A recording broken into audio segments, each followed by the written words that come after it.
Polycystic kidney disease goes back as far as 5 generations in our family. Growing up, I had no voice. I didn't know anyone else going through our disease except knowing my mom had it, and I had family members that passed away. But the unique thing is we didn't even talk about it within our family. It's like I got sick and we dealt with it. As a child, finding my voice could have been if I just saw someone else that was going through the same thing, and that could have made me not feel alone. Absolutely. So there's different levels of finding your voice, whether it's seeing commonalities in somebody else, whether it's the ones that are actually standing up on a stage and advocating for the community as a whole. And I think no matter what level it is, there's importance to it.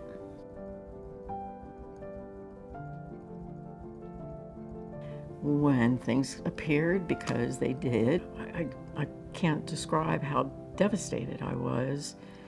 In our adolescent years and teenage years, I'd finally go to doctor's visits and the doctor would say, well, how is she? And I'm like, well, and then I'd explain how she is. Like you'd sit there and then, or even if the doctor would say, Valen, how are you? She'd go, like, Mom, go ahead, answer for me.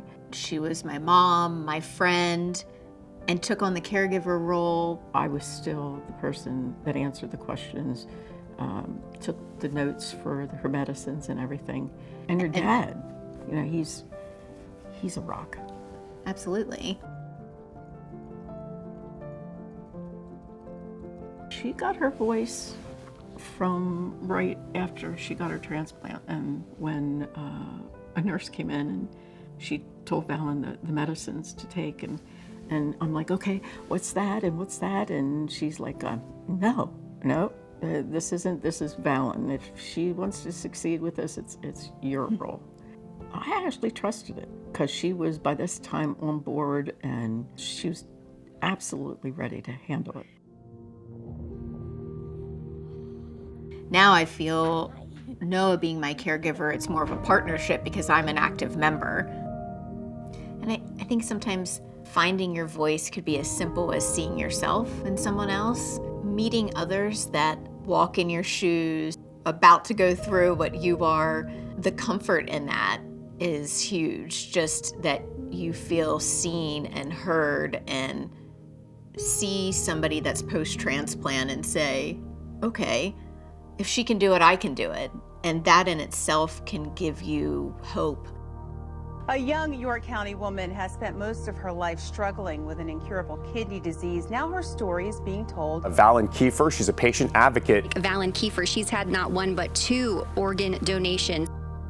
Finding our voice doesn't necessarily mean it's speaking and sharing. I think it can come out in other beautiful ways.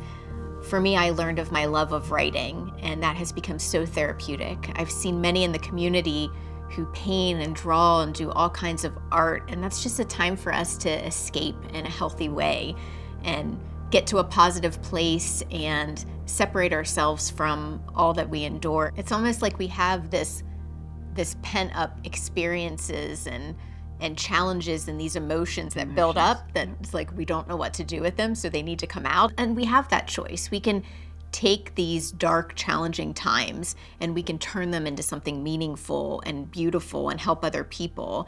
You know, whether that's finding our voice to share it with just one individual to help them on their journey, or many individuals, or create something beautiful. I think there's a lot of opportunities to do it, and it doesn't have to be on a large visual scale. It can be small and intimate.